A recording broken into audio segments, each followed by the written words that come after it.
जैसे कि आप सभी को पता है कि क्लास 9 की परीक्षा 16 जून से शुरू हो रहा है।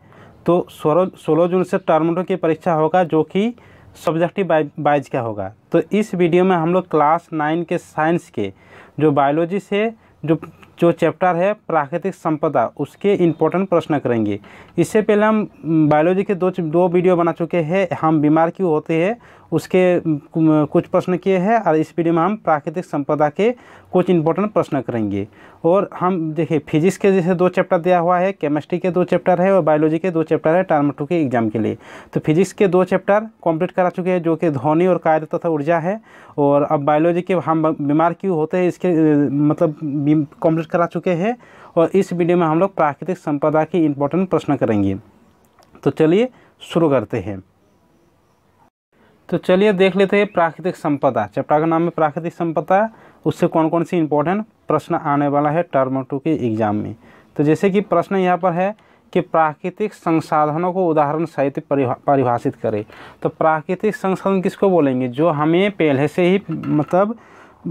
से ही पृथ्वी पर विद्यमान है, उसको बोलेंगे प्राकृतिक संसाधन।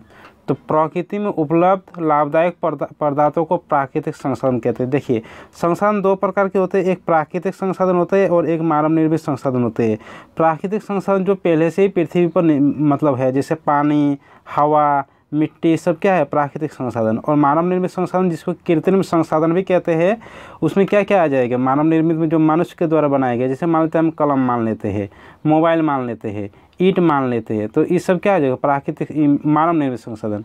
और जैसे पत्थर को हम प्राकृतिक संसाधन मान सकते हैं, क्योंकि पहले से ही पृथ्वी पर विद्यमान है। तो प्राकृतिक संसाधन जैसे उदाहरण देगा हवा, पानी, मृदा, खनिज, कोयला, पेट्रोलियम, जीव जंतु आदि प्राकृतिक संसाधन है। देखिए मानव और जीव जंतु भी एक प्रकार का संसाधन है, जो कि प्राकृतिक संसाधन है। चलिए अगला प्रश्न देख लेते हैं। अगला प्रश्न है यहाँ पर कि प्राकृतिक संसाधनों के प्रकारों को उदाहरण सहित बताइए। तो देखिए प्राकृतिक संसाधन 2 प्रकार के होते हैं, एक अक्षय प्राकृतिक संसाधन और एक क्षय प्राकृतिक संसाधन। अक्षय प्राकृतिक संसाधन उसको कहा जाता है जो मतलब क्षय नहीं होता, जो कभी समाप्त नहीं होता, उसे कहा जाता है अक्षय प्राकृतिक संसाधन। अक्षय प्राकृतिक संसाधन उसे कहा जाता है जो कुछ समय के बाद समाप्त हो जाता है। तो प्राकृतिक संसाधन 2 प्रकार के होते हैं, एक अक्षय प्राकृतिक संसाधन, ये संसाधन प्रकृति में असीमित मात्रा में उपलब्ध है, मतलब ये जल्द मतलब ख़त्म नहीं होगा, जैसे सूर्य की किरणें, वायु, जल, ये अक्षय प्राकृतिक संसाधन है।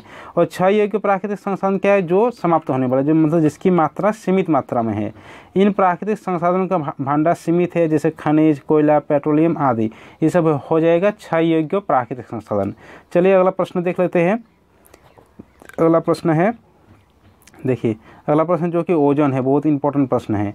प्रश्न है कि ओजोन परत क्या है, इसके ह्रास के क्या कारण है, वर्णन कीजिए। देखिए ओजोन परत क्या होता है, यहाँ पर हम समझते हैं। जैसे हमारे पृथ्वी पर ऑक्सीजन है, तो ऑक्सीजन का सूत्र क्या होता है? O2। फिर ये और भी बहुत सारे O2 है, फिर भी वो भी O2 है, तो ये O2 क्या होता है यहाँ पर मतलब विस्थापित हो जाता है, O + O मतलब 2 O2। फिर किसी O2 से यहाँ पर ये रिएक्शन करता है, बन जाता है O3, और इस O3 को ही बोला जाता है ओजोन। यानी ओजोन का सूत्र तब क्या आ जाएगा? O3। और मतलब ये O2 क्या है? द्विपरमाणिक अणु, और ये नवजात ऑक्सीजन से मिलकर O3 का निर्माण करते हैं, जिसको कहा जाता है ओजोन। तो एक सूत्र भी हो जाएगा, ओजोन का सूत्र O3। तो वही है यहाँ पर कि ऑक्सीजन मूल रूप से एक द्विपरमाणिक अणु है, यानी O2 2 ऑक्सीजन है के रूप में पाया जाता है। इसके वायुमंडल के ऊपरी भाग में ऑक्सीजन के 3 अणु भी पाए जाते हैं, जिस तरह का मतलब यहाँ पर निर्माण होते हैं। ये ओजोन है, उसको ओजोन कहा जाता है। इसका रासायनिक सूत्र O3 है, जो अभी समझे। ओजोन जहरीला होता है, ओजोन जहरीला होता है, लेकिन ये हमारे लिए लाभदायक है। क्यों? क्योंकि सूर्य से आने वाले हानिकारक विकिरण से हमें रोकता है।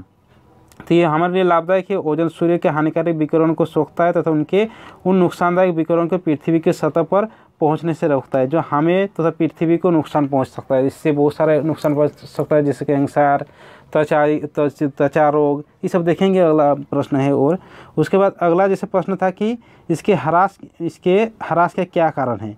तो इसके ह्रास का कारण ये है कि एक कारण ये है कि ऑक्सीजन की मात्रा दिन प्रतिदिन घट रहा है, बहुत सारे गैसों का मतलब प्रयोग किया जा रहा है, जैसे क्लोरोफ्लोरोकार्बन CFC जो बोलते हैं, वो फ्रिज में उपयोग किया जा रहा है। इस कारण से ओजोन की धीरे धीरे परिवर्तन मतलब धीरे धीरे क्षय हो रहा है। तो ओजोन परत का अपक्षय O2 का क्षय हो रहा है। इसका कारण यह है कि विभिन्न प्रकार की यौगिक जैसे क्लोरोफ्लोरोकार्बन जो वायुमंडल में स्थिर अवस्था में पाए जाते हैं, परिणामस्वरूप ओजोन की परत में कमी आती है। देखिए जैसे हाल ही में अंटार्कटिका में ओजोन परत में छिद्र पाया गया था। अब अगला प्रश्न देखते हैं। देखिए इससे ओजोन से रिलेटेड जितना भी प्रश्न है ना, इसी प्रश्न में सब छिपा हुआ है। तो कुछ प्रश्न हम और भी बना दिए हैं, ये है घुमा फिरा कर अगर दे देगा वो सब, अगर आप लोग पहचान नहीं पाएगा तो बना दिए इसीलिए हम। तो वही है प्रश्न कि ओजोन परत हमारे लिए किस प्रकार लाभदायक है। तो यही लाभदायक है कि सूर्य से आने वाले पराबैंगनी किरण को ये रोकती है, जो अभी बताइए। तो ओजोन परत अंतरिक्ष से आने वाले पराबैंगनी किरण को अवशोषित कर लेती है तथा जंतु और वनस्पति जीवन को उसके हानिकारक प्रभाव से बचाती है, ये लाभदायक है। अगला प्रश्न देखिए इसको और किस तरह से घुमा सकते हैं प्रश्न को। प्रश्न यह है कि ओजोन सतह का अपक्षय क्यों हो रहा है और यह कैसे प्रभावित करता है। तो वही कारण बताइए, बहुत सारे क्लोरोफ्लोरोकार्बन है, CFC जो जिसको बोला जाता है। तो वायुमंडल में प्रदूषण के अधिक होने के कारण ओजोन सतह का अपक्षय हो रहा है। इसके कारण पराबैंगनी विकिरण सीधे ही पृथ्वी पर पहुंच जाएगी और मानव तथा अन्य वस्तु में त्वचा रोग, कैंसर उत्पन्न कर देगी। यही है। अगला प्रश्न आप देख लेते हैं। अगला प्रश्न है यहाँ पर, अगला प्रश्न है कि जल संरक्षण के कुछ प्रमुख उपाय लिखिए। जल संरक्षण को हम लोग कैसे बचा सकते हैं, जल को कैसे बचा सकते हैं। देखिए अगर आप लोग जानते हैं ना, जहाँ पर पौधे ज़्यादा रहते हैं वहाँ पर जल ज़्यादा होते हैं। यानी अगर हम पौधे लगाएंगे, पेड़ लगाएंगे तो जल भी मतलब जल स्तर भी वहाँ पर ठीक रहेगा। तो इसी तरह बचा सकते हैं जल संरक्षण। तो भूजल का पुनर्पूरण हो सकता है यदि बहुत अधिक पानी मृदा में अंदर जाता है या वर्षा से होता है, तब बहता सतह जल मृदा के अंदर आसानी से जल जाता है। चूँकि वर्षा अधिक पौधे लगाने से बढ़ाई जा सकती है, इसलिए जल स्तर उस स्थान में अधिक होगा जहाँ घने जंगल में होंगे। तो अभी इसकी चर्चा किए। अब अगला देखते हैं।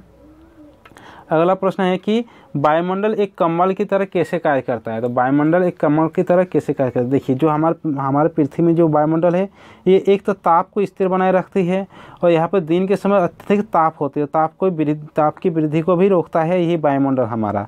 और रात के समय बाहरी अंतरिक्ष में ऊष्मा के पलायन को भी रोकता है इस वायुमंडल के द्वारा। तो इस तरह वायुमंडल एक कम्बल की तरह, देखिए एक कम्बल की तरह चारों तरफ ये हमें सुरक्षा प्रदान करता है। तो यह औसत ताप को स्थिर रखता है, यह दिन के समय अचानक ताप की वृद्धि को रोकता है, रात के समय यह बाहरी अंतरिक्ष में ऊष्मा के पलायन को रोकता है। बस अब अगला देखते हैं। अगला प्रश्न है कि वायुमंडल में बादल का निर्माण कैसा होता है, ये प्रश्न है। तो कैसे निर्माण होता है बादलों का निर्माण। तो देखिए जो जल स्रोतों से जो पानी होता है बाष्प के रूप में ये ऊपर जाता है हवा के द्वारा।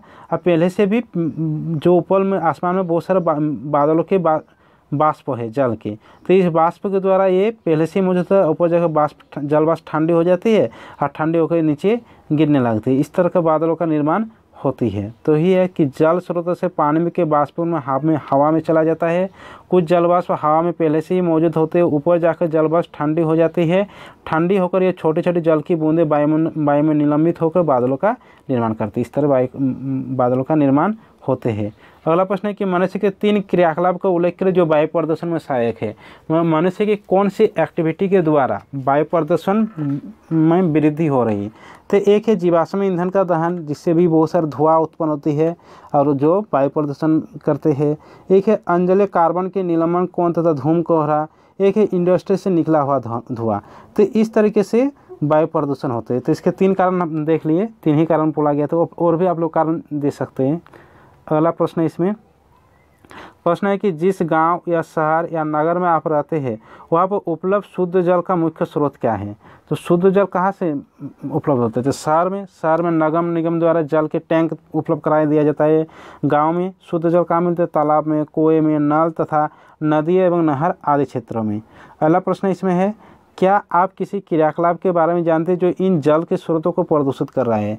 जल के स्रोतों को किस तरह प्रदूषित हो रहा है। एक नदी में जैसे नहाने या धोने वाला पानी नदी जल को प्रदूषित करते हैं। सीवर का पानी, कुआं में भी नहाने या धोने वाला पानी कुएं के पानी को प्रदूषित करता है। तो इस तरीके से मतलब पानी का प्रदूषण हो रहा है।